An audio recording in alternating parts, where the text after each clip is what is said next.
So hello, my name is Dr. James Schofield. I am the current program leader for the MA Exhibition Studies program at LJMU, and also a former student of the program itself a few years ago.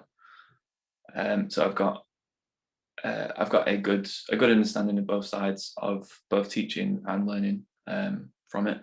So today I'm just going to run through a bit of history about the program itself and a bit of contextual information about it, and then also run through the individual modules that are taught as part of it, and give an overview of the admissions criteria as well. So about exhibition studies as a course, it was first delivered in 2015, and it's one of only two programs dedicated to exhibitions and exhibitionary practices in the UK. It's a taught postgraduate degree that explores in practical and theoretical terms what constitutes an exhibition in the 21st century, stemming from exhibition histories and developments from 1850 onwards.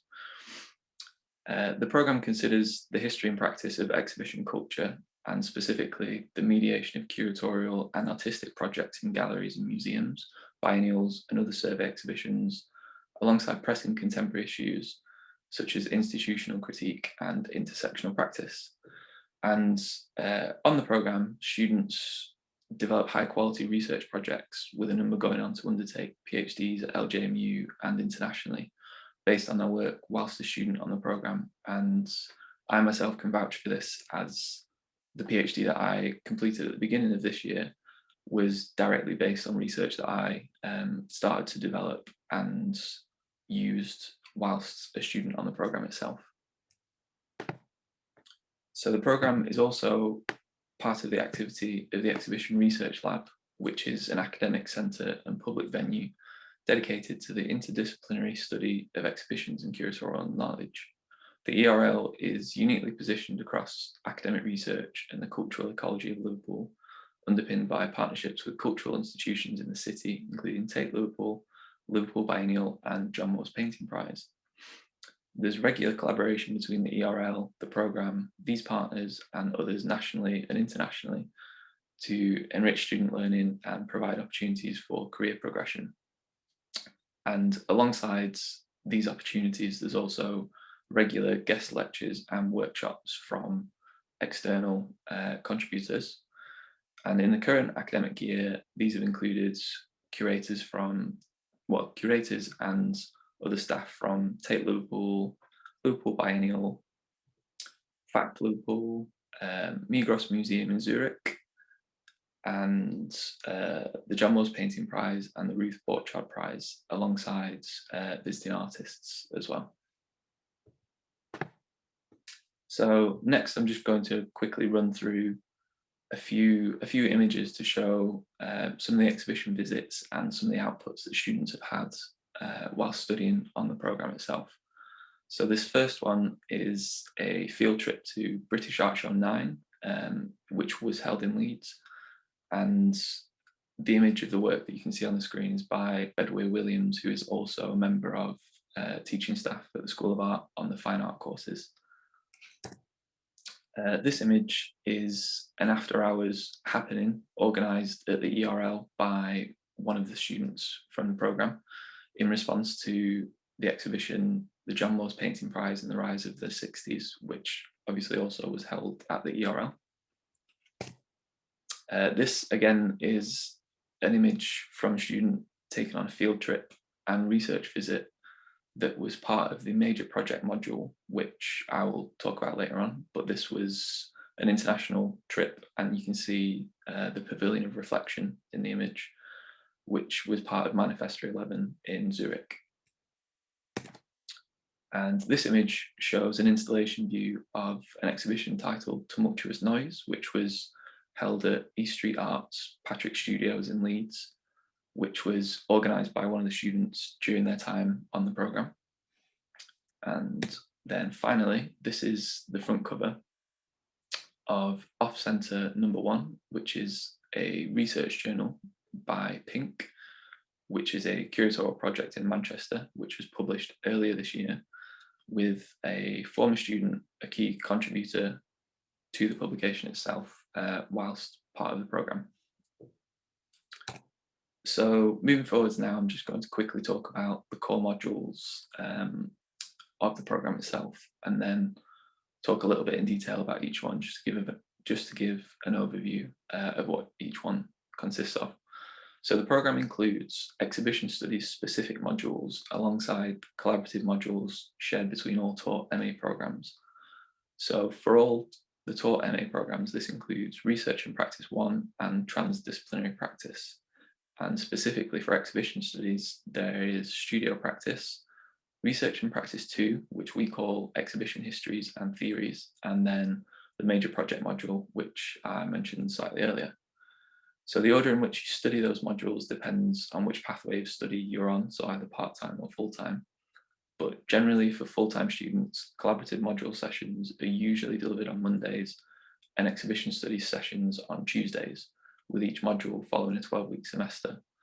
And it's also worth bearing in mind that there may be some slight changes to this depending on LJMU health and safety procedures for the new academic year in relation to safe teaching practices for COVID protocols. So looking at the full-time pathway, in semester 1, you would study studio practice, which is geared towards portfolio building and equipping you with the skills to be able to develop and realise fully fledged exhibition proposals. So the module draws on the experience of curators, education and technical staff at relevant institutions and organisations, alongside programme staff to introduce skills in the wider gallery system. Students are introduced to proposal writing, project development, project management, budget drafting, finance, sponsorship, catalogue production, exhibition design, marketing and scheduling. So from the ground up, everything needed to develop a successful exhibition proposal and exhibition itself. This module also includes supported site visits to relevant exhibitions, institutions and organisations in Liverpool and beyond, alongside tutor-led workshops, one-to-one tutorials, self-directed study, peer group discussion and practical training sessions. So the formative assessment for this first module is a spoken word viva worth 20% of the overall grade, and then a written exhibition portfolio worth 80% of the overall grade. Some recent portfolios have included Gallery Goers, an Instagram exploration for institutional critique and critical analysis of Merseyside art organisations, and Sonic Sensibility, amplifying sound art practice.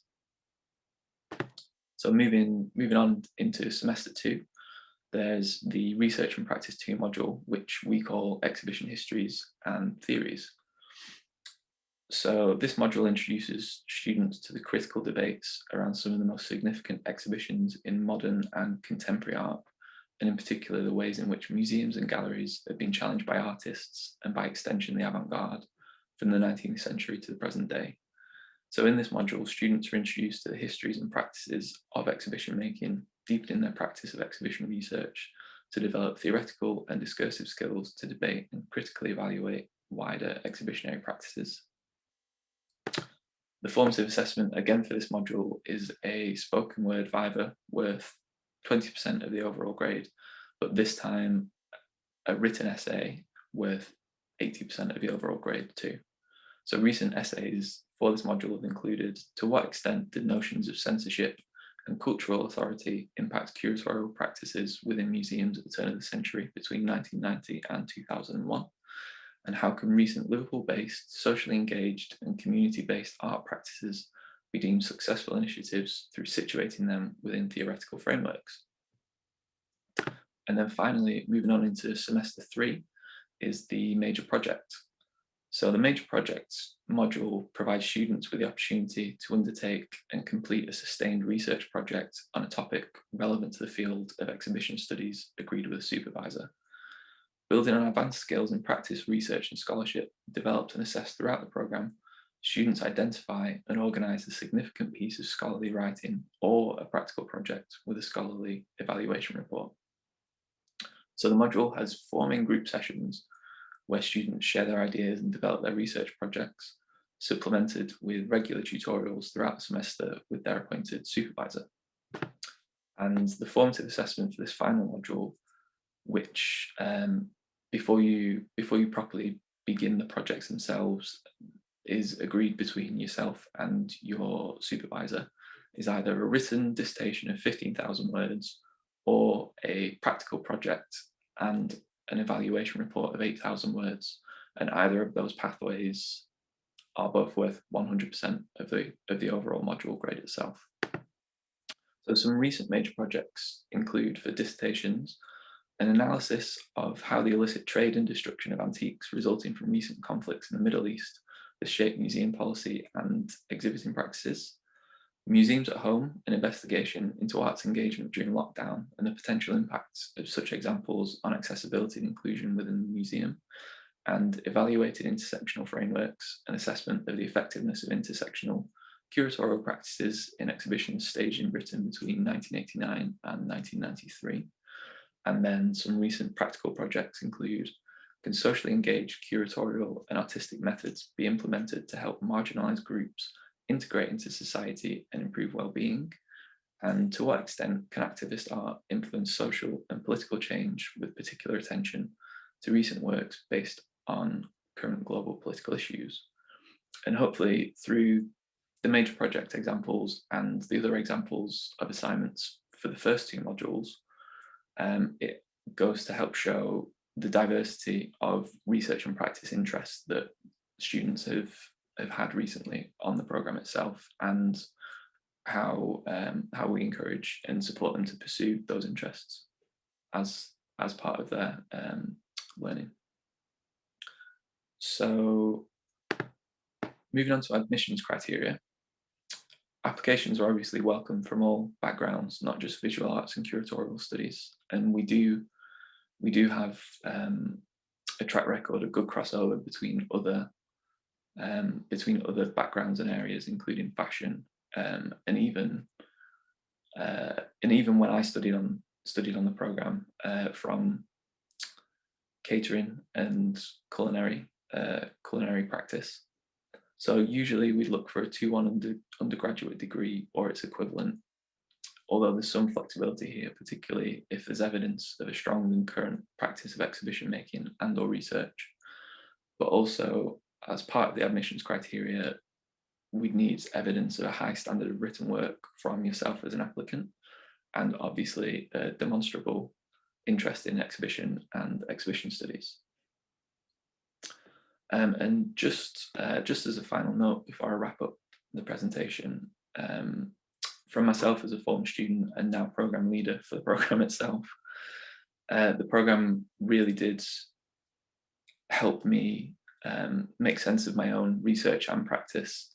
So I came originally from a fine art background, but had an interest in curatorial studies and curatorial practice, but I couldn't find a way to combine the two together on any of the other master's programs that I was looking at applying to until I found exhibition studies. And what drew me to exhibition studies was the fact that all of the historical and contemporary contextual knowledge and information that you learn and work through as part of the program is then put to use by you however you see fit and however you want for your assignments in relation to your own particular research interests. And you are totally encouraged to pursue those, obviously with the guidance and support of the academic staff and your tutors and supervisors. And without my time on the course, really, I would never have undertaken a PhD, and obviously would never be program leader for this program because of it.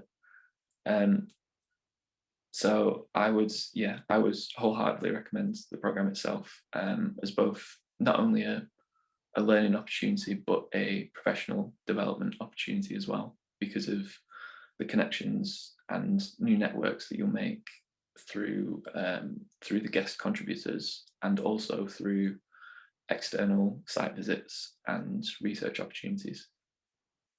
And just to conclude, if anyone has got any further questions, or would like to arrange a one-to-one meeting with myself, then please do get in touch and just use my LJMU email that's on the screen now, and I'll reply to you as soon as I can.